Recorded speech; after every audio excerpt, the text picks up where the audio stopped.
Hi guys. ඉතින් අද අපි ඇවිල්ලා ඉන්නේ ඇතිනි වෙලා ඇල්ල බලන්න. දිට්ට වලින් පස්සේ ඇතිනි වෙලා ඇල්ල කොහොමද කියලා බලන්න අද යන්නේ. අපි දිට්ට වලට කලින් දෙපාරක් ආව ඇතිනි වෙලා ඇල්ලට. දෙපාරක් නේ තුන් පාරක්නේ. ඔව්. තුන් පාරක් ආවත් දැන් රා පේන්න හොඳයි පාරවල් නමුත් අර ඉතින් මෙතනින් යන ඇල්ලේ වතුර පාරේම පොඩ්ඩක් හැරිලායි කියලා පේනවා.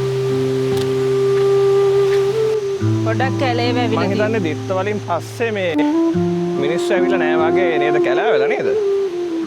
කවුරුවත් සුද්ධ ප්‍රදේශ සභාවෙන් එක කරලත් නැහැ මොකද මිනිස්සු එනවා අඩුවේ මං හිතන්නේ ඉන්නේ.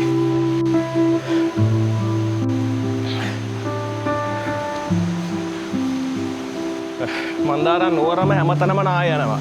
අර පාරවලුත් එක පැත්තකට බෑවුම් තියෙන්නේ ඒවත් මේ අවදානම් කරන රතු පාට කොඩි ගහලා තියෙනවා.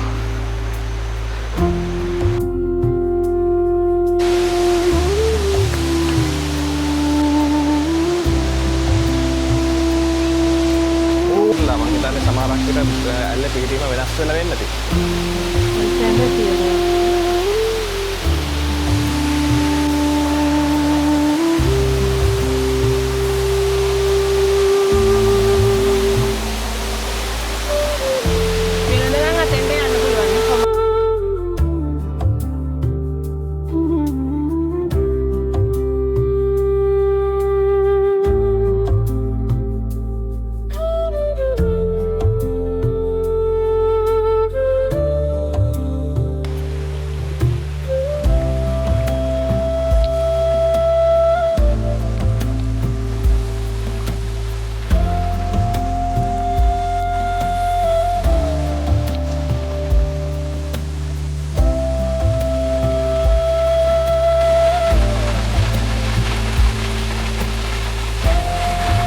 දිට්ටවලින් පස්සේ මේ හරියට පොඩි නායමක් ගිහිල්ලා තියෙනවා පස් කන්දක් කඩාගෙන වැල්ලා තියෙනවා ඒකම ගහගෙන ආපුවත් තාම එහෙමම තියෙනවා